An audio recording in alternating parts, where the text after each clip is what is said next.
அறிவுக்கேற்ற வைராக்கியம் எது இல்லை அப்படின்னா சுயநீதியவே நிலைநிறுத்திக் கொண்டிருப்பது. ஆனா வேலை என்ன சொல்றது, நம்முடைய நீதிகள் எல்லாம் எப்படி இருக்கிறது, அதுக்கான அந்த சுயநீதி எங்கேயும் ஒருபோதும் நிலைநிறுத்த தேடாதீர்கள். தேவ நீதியை நிலைநிறுத்தும். ஆமென். விசுவாசித்தீங்கன்னா என்ன ஆயிடுவீங்க, நீங்க தேவ நீதி விசுவாசித்தீங்கன்னா நீங்க நீதிமா. ஆமென். சுயநீதியை ஒருபோதும் முன்னாடி வைக்காதீங்க. அது அறிவுக்கேற்ற வைராக்கியம் அல்ல. நீங்க 1000 நீதிகளை இங்க கொண்டு வந்து வச்சாலும் தேவ நீதிக்கு மேல என்ன அடிபட்டு போயிடும். ஆமென். பாருங்க, ஒரு உதாரணம் சொல்ல போனா, இந்த பரிசேயர் தன் நீதிகள் எல்லாம் வைக்கிறாங்க. நான் யாருக்கும் அநியாயம் செய்ததில்லை, யாருக்கும் துரோகம் செய்ததில்லை, நான் என்ன செய்யறேன், வாரத்துக்கு 2 தடவை உபவாசிக்கிறேன், தசமபாகம் கொடுக்கிறேன், உங்களுக்கு ஆலயத்துக்கு போறேன், எல்லாம் செய்யறேன் அப்படின்னு சொல்லி சுயநீதியா அடுக்கிக்கிட்டே போறான். ஆனா பாருங்க, ஆயக்காரன் எப்படி அவன் நீதி அடைகிறான்னு பாருங்க. பாவியாக என்மேல் இருப்பேன். ஆமே. 2 வித்தியாசத்தை பாத்தீங்களா? சுயநீதி நீங்க எவ்வளவுதான் அடிக்கிட்டு போனாலும் அதெல்லாம் என்னது, அறிவுக்கேற்ற வைராக்கியம் அல்ல.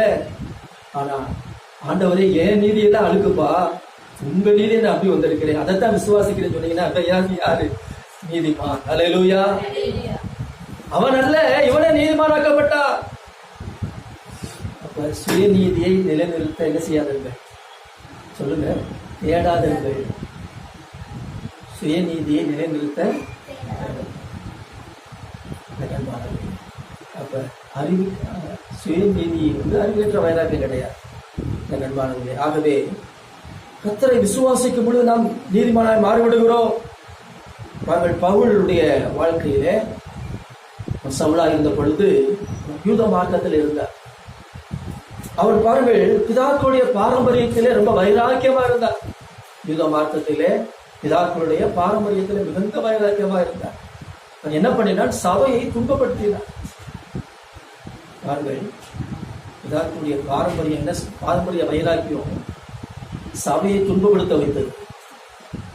இது அறிவுக்கேற்ற வைராக்கியமா? இல்லை. சபையை பாருங்கள், he persecuted the church. சபையை பாழ்படுத்தினான், சபையை துன்பப்படுத்தினான். எனக்கு அன்பானவர்களே, பாருங்கள், கலாத்தியர் 1 அதிகாரம் 14வது வசனம்.